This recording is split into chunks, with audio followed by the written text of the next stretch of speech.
चलो बच्चों, अभी हम स्टार्ट कर रहे हैं इलास्ट्रेशन 6। जो समझ लो कि ये इलास्ट्रेशन 6 में हम करने क्या वाले हैं। तो इवेंट ए ढूंढना है, सैंपल स्पेस ढूंढना है, ए डैश ढूंढना है, बी डैश ढूंढना है। आप बोलोगे इंटरसेक्शन, यूनियन, वो सब कुछ ढूंढना है। और बच्चा कई जगह पे थोड़े ऐसे छोटे छोटे पॉइंट है जो हम कवर करेंगे। तो बच्चा एक एक पॉइंट हम डिटेल में अच्छी तरह देखेंगे, आप समझते जाइए तो कोई प्रॉब्लम नहीं होगा। फर्स्ट ऑफ ऑल बच्चा शुरू करते हैं। टेक्स्ट बुक सामने होगी तो आपको बहुत इजी रहेगा, या आप इसमें देख सकते हो, मैंने प्रॉपर ही रखा हुआ है, जिसमें बोला हुआ है there are 3 yellow 2 pink flower in the basket. मतलब बोला गया है कि सर 3 येलो है और 2 पिंक फ्लावर है एक बास्केट के अंदर। 1 flower is randomly selected from the basket.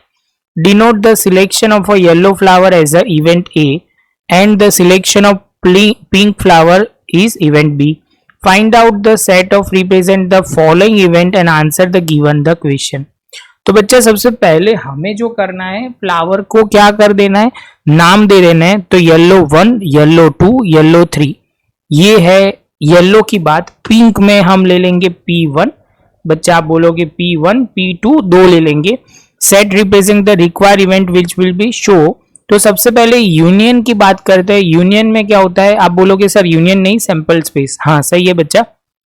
तो सैंपल स्पेस की बात करते हैं, जो वो एक बास्केट है उसके अंदर की बात करते हैं, जो इसमें या y1, y2, y3, पिंक 1 और पिंक 2। तो आप बोलोगे येलो के सारे फ्लावर आ गए, पिंक के सारे फ्लावर आ गए। तो ये हमें ध्यान में रखना है।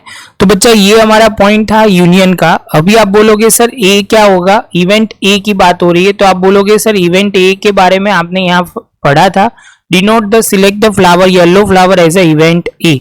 तो ए में हमने लिख दिया इवेंट में ए y1, y2, y3। अभी हम प्रोबेबिलिटी नहीं ढूंढ रहे बच्चा, इवेंट लिख रहे हैं, इसलिए आगे कुछ भी नहीं लिख रहे, वो ध्यान में रखना। Probability of A, probability of B, ऐसा कुछ भी नहीं लिख रहे, तो वो ध्यान में रखना है। दूसरी की बात करते हैं बी की। तो बी में हम लिखेंगे P1, P2। क्या लिखेंगे बच्चा, P1 एंड P2।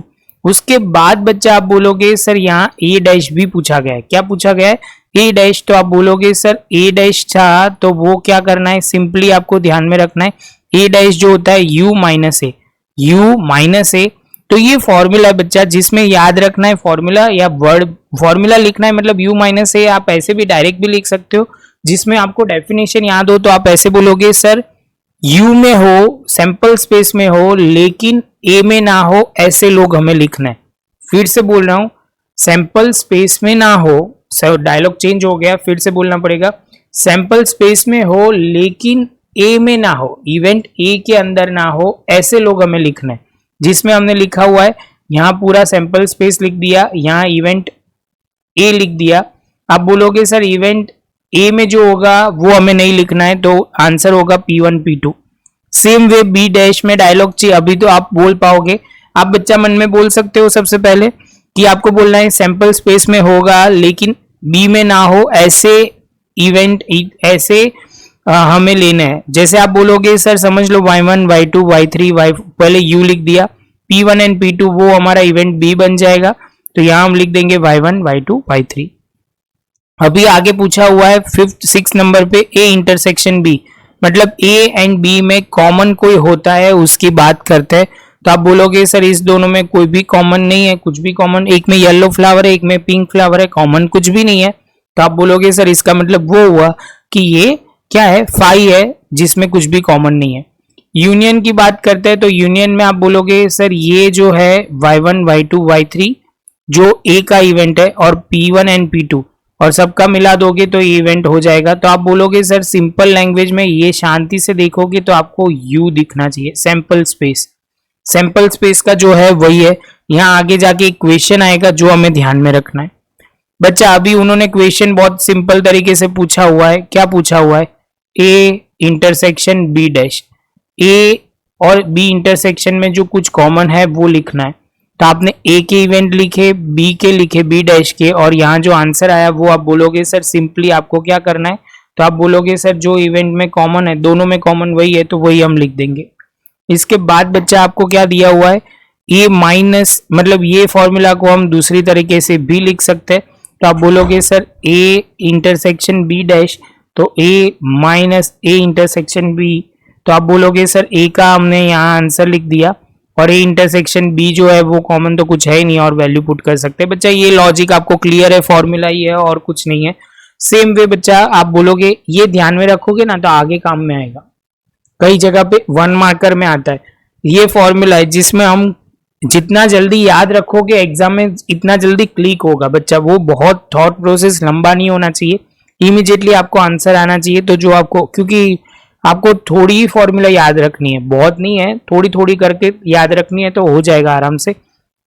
आगे चलते हैं बच्चा। तो आप बोलोगे सर इसमें भी ए इंटरसेक्शन मतलब ए डैश इंटर ए कॉम्प्लीमेंट है, ए इंटरसेक्शन बी बोला हुआ है, ए डैश इंटरसेक्शन बी, तो दोनों में कॉमन है। तो आप बोलोगे सर P1 P2 पी, आपने पहले ए का ए डैश का इवेंट लिखा, बी का लिखा और बी का लिखा और दोनों में कॉमन है वो आपने लिख दिया।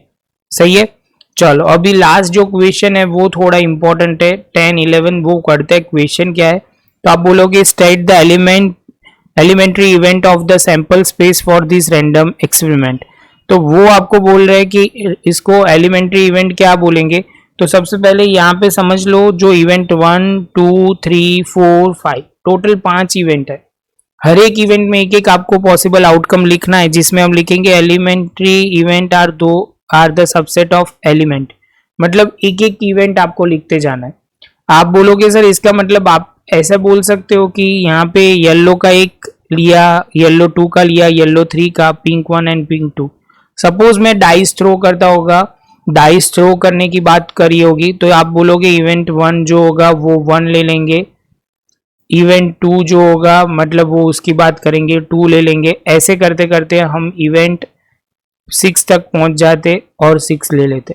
मतलब आपको हर एक इवेंट का लिखना है बच्चा और कुछ नहीं है, बस ये ध्यान में रखना है। इसको हम क्या बोलते हैं, एलिमेंट्री इवेंट। एलिमेंट्री इवेंट, इसके सारे इवेंट को अलग कर देने। जितने लोग होंगे, जैसे समझ लो आप हेड और मतलब आप कॉइन टॉस करते हो तो 2 इवेंट लिखना है, इवेंट 1 इवेंट 2।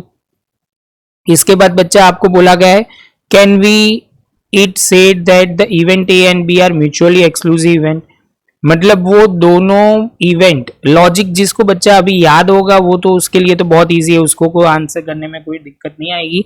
लेकिन आपको क्लियर करना है कि ए एंड बी में कोई ऐसा बोल सकते हैं कि ये इवेंट म्यूचुअली एक्सक्लूसिव है। तो जो बच्चा उसके माइंड में वो होगा कि सर म्यूचुअली एक्सक्लूसिव उसको बोलते हैं कि दोनों में कुछ भी कॉमन ना हो। A and B are 5 means A intersection B are 5। तो आप बोलोगे हाँ सर हम बोल सकते हैं, क्यों? क्योंकि उस दोनों में कुछ भी कॉमन नहीं है। The event A and B can call the mutually exclusive event because according the definition of mutually exclusive event, the event A and B are called the mutually exclusive event if A intersection B are 5. It can be seen from the answer of the question 6, A intersection B are 5.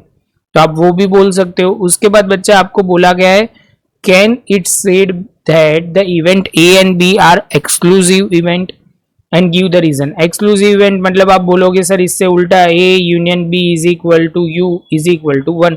तो आप बोलोगे sir हाँ बात सही है, आपने बीच में बोला था कहाँ पे, जहाँ पे हमारी बात हुई थी 7 नंबर में। तो हम बोल सकते हैं हाँ बच्चा कि ये एक्सक्लूसिव इवेंट है, तो उसमें लिखते हैं तो the event A and B can be called exclusive event because according to the definition of exclusive event A and B are called the exclusive event if A union B is U means sample space. It can be seen from the answer of a question 7, A union B is U। बच्चा ये question बहुत basic level के थे लेकिन बहुत सारे concept clear करवाते हैं, इसलिए मैं बेसिक लेवल से हम डिटेल में करेंगे जिससे कि आपको समझने में बहुत इजी रहेगा। जितना आप ध्यान से करोगे आपको उतना ही फायदा होगा, क्योंकि आगे जैसे टफ लेवल आता जाएगा प्रोबेबिलिटी का तो आप आसानी से सॉल्व कर पाओगे। तो बच्चा मिलते हैं नए लेक्चर में नए टॉपिक के साथ। वीडियो अच्छा लगा हो तो लाइक शेयर सब्सक्राइब जरूर करना। मिलते हैं नए लेक्चर।